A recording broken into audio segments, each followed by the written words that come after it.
Hey guys, thanks for checking out this episode of Protein with Tim. In the time it takes you to devour a protein shake, I hope to give you some knowledge. So today I'm talking to you about the top 3 training programs for muscle gain. So this one was well researched. I've tried every program under the sun for muscle gain and muscle building. And these are some of the top 3 that I've ever tried and done. And I'm going to give them to you for absolutely zero. All I ask that if you get something of value from this, share it with someone or share it to your Instagram story.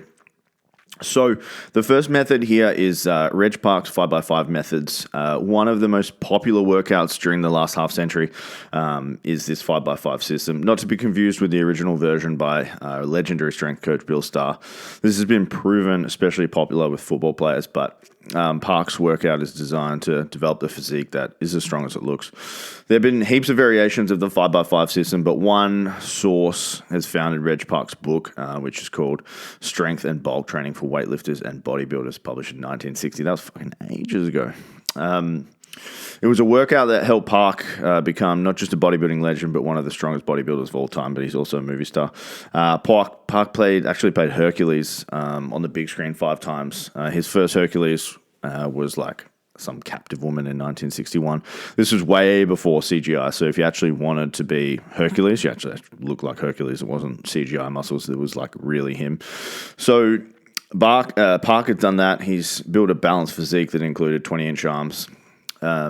So you can kind of use this set and rep protocol with any exercise, but it's usually just reserved for core exercise, squat, deadlift, bench, military press, that type of stuff. So Park would use the 5x5 on core exercises, but perform higher reps for isolation exercises like calf raises, tricep extensions, stuff like that.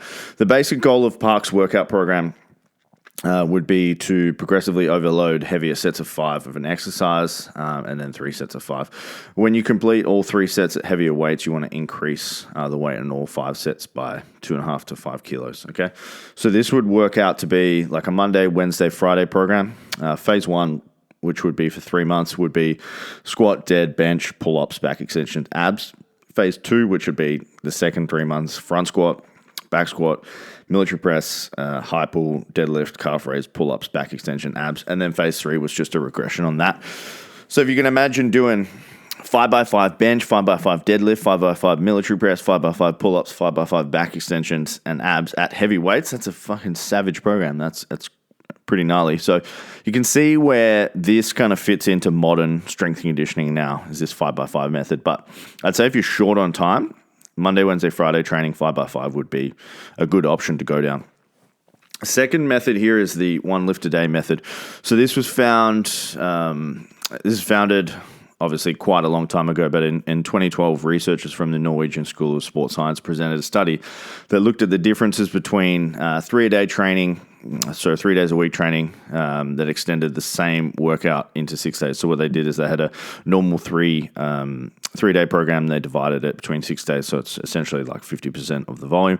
The study involved 16 powerlifters, 13 were men, 3 were women, who all competed in national competitions. So the workouts lasted 15 weeks, with the athletes performing 3 or 6 weekly training sessions. Training volume and intensity were both the same. So they had a group that were doing 3 times a week and the others that were doing 6 times a week. The authors of the study concluded that dividing the total training volume into 6 smaller sessions was more effective than training 3 sessions per week, the regime in terms of 1 RM on the squat and bench press as well for the high threshold cross-sectional area of the muscle. So the mechanism behind the superior effects of the more frequent and smaller sessions cannot be directly addressed in this study, but more frequent stimulus is thought to be more effective. So they don't actually know why, but training more times a week seemed to be more effective.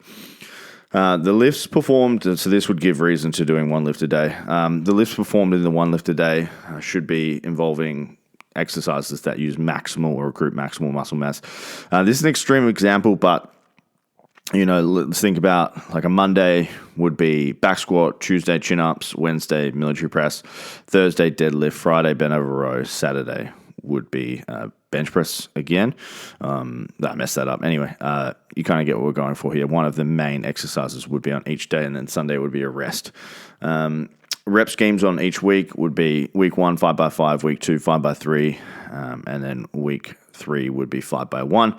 You do some assistance exercises. So this is great for someone that's got a little bit of time each day. So imagine week 1, you're doing 5x5 on each of them, and then we're doing some assistance exercises for back squats, some for chins, some for military press, etc., which I don't mind. That's good for being time poor as well. I personally have used this method. I think it's quite common in bodybuilding today. I don't mind it at all. The third method here is the modified Hepburn method. So I'll give you some info on Hepburn, who created this program. One of the most massively muscular powerlifters in his era, Doug Hepburn. He won 3 world championships. He benched 278 kilos without any supportive gear. That's fucking crazy. He competed in the 125 kilo weight class and also could squat 328 kilos and deadlift 335. He won the 1977 championship despite breaking 3 ribs. Crazy. Hepburn won gold medals at the 1953 weightlifting championships as a super heavyweight and could push press 202 kilos. So think about that. Most people can't even deadlift 200 kilos, and he push pressed it. And his deadlift was 320. He was the first man to ever bench press 227 kilos, and eventually he got 247 kilos. So basically, he's a fucking beast. So his method consisted of 2 parts.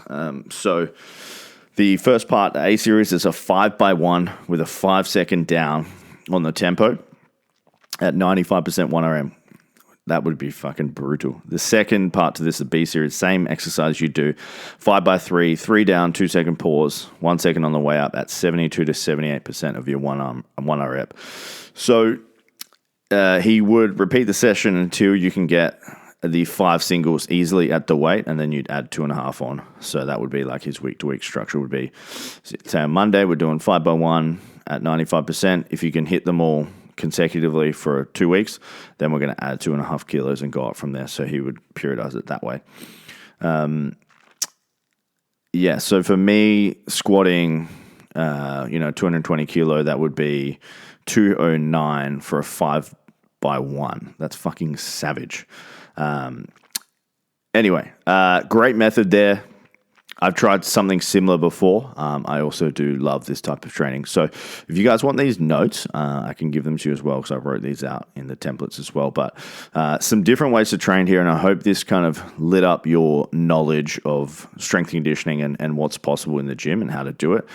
Some people have been doing this since the dawn of time, and I absolutely love that, because nothing is new in the strength conditioning world. Thanks for listening to this episode of Protein with Tim.